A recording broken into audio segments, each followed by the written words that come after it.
What's going on? Welcome to another episode of the Mind Your Marketing Podcast. I'm your host, Jordan Shelton. Today, joining me is Billy Senné. He is the president and CEO at Senné. Billy, how you doing? I'm good. How are you doing? I'm good. I'm happy to have you here. Now, walk us through. I want to get into kind of like your business, all the moving parts, really what you do for the real estate customer. But before we do that, I want to hear your story. How did you get to going and creating, your own brand, own brokerage, and own full set of services to property management and everything that is underneath, the roof of Sine? Walk me through that career journey. Um, well, I think for us, the for me, the genesis of going independent and starting a brokerage, starting a brand, was kind of a combination of desire to do something different, and a little bit of not knowing what I was getting myself into and taking a leap. Um, I Little known story. I went independent as a broker because I had been working as a very young guy um, for another broker. Thought I deserved a raise. I didn't get it, and I quit. um, and then there you have it. I was an independent broker. Um, and then as time passed, being an independent broker, started to venture into different things that I didn't necessarily understand. Like any good salesperson, entrepreneur, I often sold things I didn't have yet, um, which helped create the revenue. Then I just had to figure out how to deliver on it. And over the years, learned a lot, made a lot of mistakes, but worked through and continue to work through and to get to where we are today. I love it. Awesome. No, that's one of those things. I love the. We have people on the show sometimes, and sounds like you're one of them. Almost the accidental entrepreneur, or like you kind of you get pushed in. You're like, well, I want to do this. This is my option. I guess I'm going at it alone, and I'll figure it out. I'll figure out those pieces. Um, figure out those pieces as they come together. So now, and you said something interesting there. As you put those pieces together, um, and you went out and started selling things, and then okay, now I'll figure out how to make this work on the back end. I think that tees up the next part of this conversation really well, which is in real estate when you have multiple departments underneath kind of the brand. And before we actually ask this question, can you just walk me through what are all the departments or service offerings that you guys have? I think that'll set the table nicely. um, yeah, for the next part of Yeah, the discussion. it's probably a helpful question. Hmm. So today, our firm is it really falls into two things. We're on one side an active principal, investor, developer. So we purchase a lot of real estate either for long-term investment or for redevelopment. And then the other side of our business is a vertically integrated services business, where we're broken out into specializations that work really well together. There are residential associates who work in brokerage capacities. There are property managers. There are some investment sales and office and retail leasing brokers. We do some capital markets work, helping outside investors and developers figure out how to pay for things. Um, so we're very, very much, you know, uh, walking the walk, so to speak. We're advising clients as best we can with a lot of different, type of services, and then also doing it when we can. So And that's, I think that helps, and that helps me and the listener understand. Okay, there's a lot of moving pieces, right, behind this business, and there's a lot that goes into being that trusted advisor for the real estate customer, right? Hey, you want to get involved, you want to buy this investment property. Well, you're also going to need property management services if you not choosing to be the landlord and self manage. Okay, how does that all work? How does that handoff work? How do those departments talk to each other?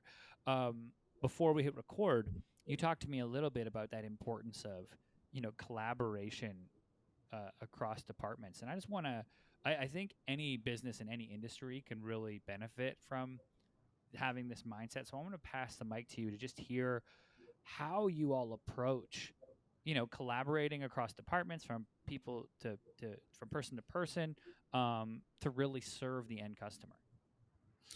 Yeah, and I'm happy to talk about this a little bit. Is one of the one of the big mistakes I mentioned before, as we grew and evolved, was uh, not always knowing what we don't know, and eventually we got into this place where we realized, wow, we got to hire people that know what we don't know, and that that uh, paying a lot of attention to the people that we were bringing in and paying a lot of attention to the specializations that they have really informed what we became today with all the different advisory services. Um, and so the thing that I talk about so much today, which has really become a piece of our culture and a part of why, frankly, why people should hire us is we believe a lot in collaboration across disciplines. There are fantastic property managers out there. There are fantastic residential brokers out there. There are fantastic commercial brokers out there. Uh, and when they are fantastic in their specialization, that's great. What they are not always is expert marketers or expert storytellers or expert, uh, you know, um, service people. They may not have the complete. It's impossible for most people to have the complete skill sets of, you know, service provider, marketer, you name it. And so what we've done here is really put an emphasis on when somebody is hiring us for any specific service, they're getting access to a much bigger brain. They're getting access to a much bigger, real estate IQ, and we encourage a lot of cross-discipline collaboration. So someone may hire us purely for maintenance services, um, but when it comes down to it, that client is also going to benefit from the fact that that maintenance client is in the firm. The other departments know that they're a client of the firm, and if that maintenance relationship requires some investment sales feedback because maybe the owner mentions that they're thinking about selling the property, all of a sudden our maintenance relationship is getting the benefit of a valuation consultation. They're getting the benefit of a different discipline, and we see that all the time, and we see it pay dividends over and over and over again.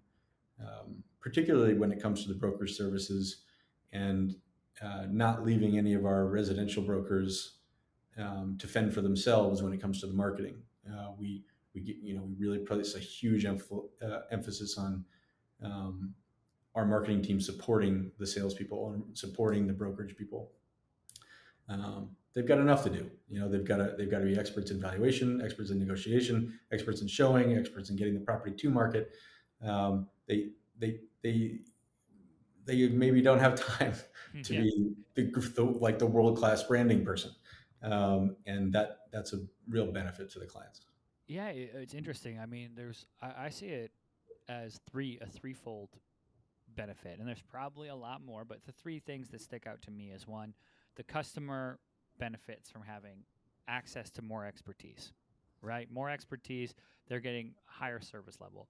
Two, uh, it equips everybody within the organization with more, tools on their tool belt. Like when a marketing person or a residential salesperson can then be like, "Oh, I'm gonna go introduce you to Jim, our property manager, head of property management. They'll take care of you." Like that's a tool in the tool belt. And you know, I don't know who the head Totally. property manager is, but you know what I mean. That, and then there's also an auxiliary benefit within organizations that the more interconnected the org is across disciplines, the more people enjoy coming to work. It's the offensive line needs to understand that they're on the same team as the defensive backs, even though they do completely different jobs. They're both trying to win the football game, right? And I think Totally. that's so important. Totally. I think every good company cares about their culture and cares about, how much their employees like coming to work. I think a lot of our employees love coming to work. A lot of people uh, enjoy getting here and have their best friends in their whole lives here at work. And that comes from having a diversity of conversations, not just walking in every day, doing the same thing, having the same conversations over and over again. We're multidisciplined, and the chitter chatter at the water cooler is very different day to day, and that's a really cool thing for culture, and the clients benefit from it. 1000%. It's that if you like the people that you work with, that's going to transcend down into the client experience when that client sees that, oh, these people are enjoying it. I mean, they enjoy working together. Oh, they're going to actually provide a great service to me, a holistic service from property management to maybe helping me sell my next home to whatever it may be. That's going to be there. And everyone listening to this has walked into, it doesn't matter. It could be a Chipotle. You walk into a Chipotle, and if people are firing on all cylinders, you're like, whoa, those people are like, they're laughing, they're making the stuff. It's great. But we've also been when you walk into a Chipotle and there's people arguing with each other behind the desk, and you're like, I just want to get my chicken bowl and get out of here. And that seems, it seems mm, small, but I think it can speak to like on the uh, larger scale business, larger scale transactions, things like properties. I still think those same tenants really matter. Do people like working together? Are they going to pass things off appropriately? And the customer is going to notice and read from those situations. So I, uh, I definitely want to shout that from the mountaintops that you say, like, that collaboration is so important, especially now in a remote world where so many companies are going remote. It's really saying, no, we need to collaborate. We need to have some set times to sync up. We need to come together. We need to, hey, if we're your remote team, once a week we're all meeting up. Like, that's just what it is. And that type of stuff becomes so important, I think, to serving the end customer, for people enjoying their job, and ultimately, like, yeah, being a, a top performer within your organization as well. Totally. Awesome. Well, Billy, what I want to do, before I let you go, I want to let people know where can they learn more about your company and connect with you online. Sure. Well, we're based in Boston. We're providing service in New York and as well, and um, I think the easiest place for people to get us is, at senné.co, or on Instagram. You can shoot us a message. Um, I know our marketing team puts a lot of effort into that, and we love engagement. So, make them feel good. Um, but any one of those. Awesome. So I will put links to those in the show notes page. Definitely, if you are a service provider, go check out their Instagram. They do a really good job of highlighting not only services but team members, kind of making and it's also, I would say, a more of a luxury feel. So it's nice when you go there, if you're looking and you're creating content that you really want is refined. Go check out what they're doing. You might find some inspiration as well. Billy, thanks again for coming on the show. I appreciate it. Thanks so much. It was fun. All right, everybody. That's it for this episode. As always, I'm your host, Jordan Shelton, and I'll catch you next time.